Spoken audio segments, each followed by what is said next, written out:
Está muito quente. Hoje à tarde, é dezembro, em Foz do Iguaçu, a temperatura está lá em cima, a umidade também. Portanto, eu trouxe o meu estúdio para debaixo do pé dessa mangueira. Entende? Estou aqui numa área assim, um pouquinho mais natural, tem um ventinho melhor. Hoje estou continuando aqui, fazendo gravações que fazem parte da lista sobre religiões, livros sagrados e religiões, textos sagrados e assuntos relacionados. Hoje eu estou introduzindo nessa conversação nossa alguns livros sagrados do grande povo que segue a religião hindu.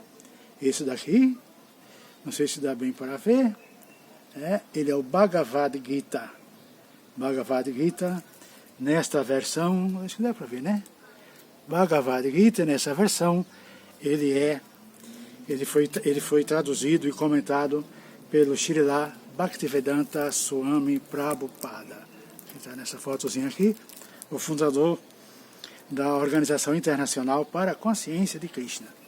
Esse é um volume muito interessante, porque até Gandhi disse que toda vez que ele estava triste, ele lia esse livro e ele era recompensado com muita inspiração, paz e tranquilidade.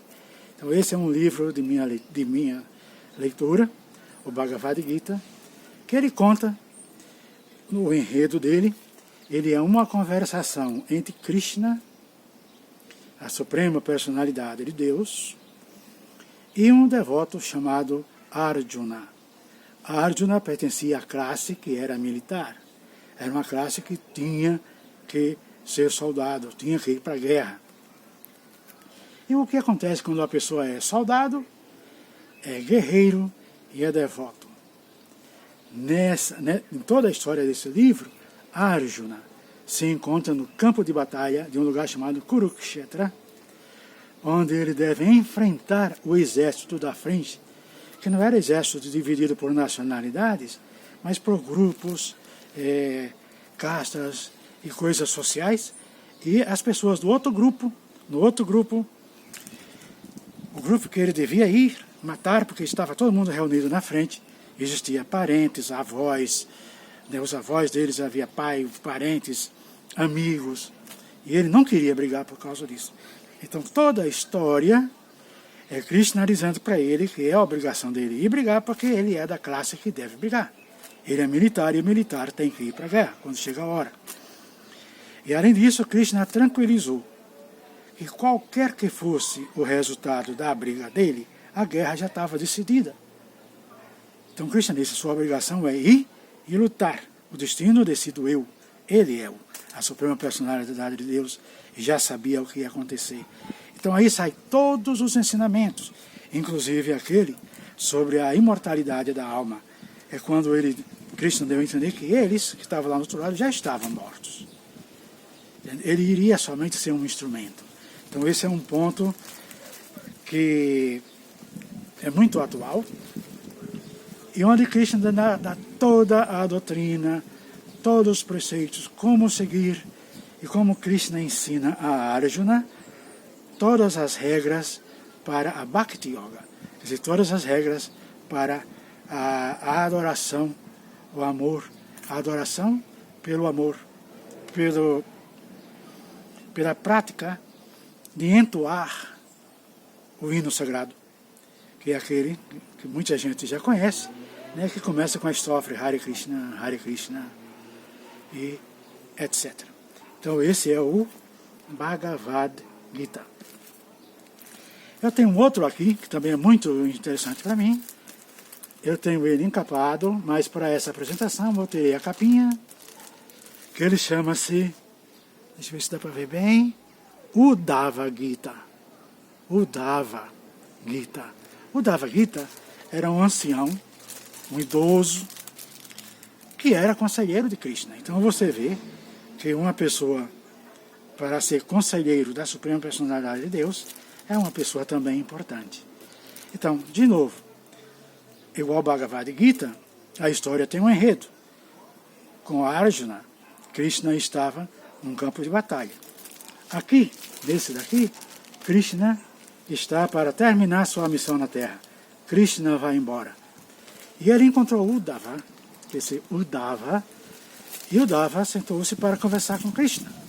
E ele perguntou a Krishna, embora fosse conselheiro de alguns assuntos, sobre o caminho, né, para se viver melhor e etc. Então aqui, de novo, Krishna dá é um diálogo intenso, é muito bonito. Um diálogo intenso, intenso, intenso. Eu só consigo passar essa intensidade repetindo as palavras, né? Repetir 3 vezes. Nos próximos vídeos eu vou escolher passagens tanto do Uddhava como do Bhagavad Gita, dos 2 Gita, que trazem mensagens importantes para a humanidade, porque são bonitas. Me adianto para dizer uma que mais me impressionou quando eu descobri, que é um relato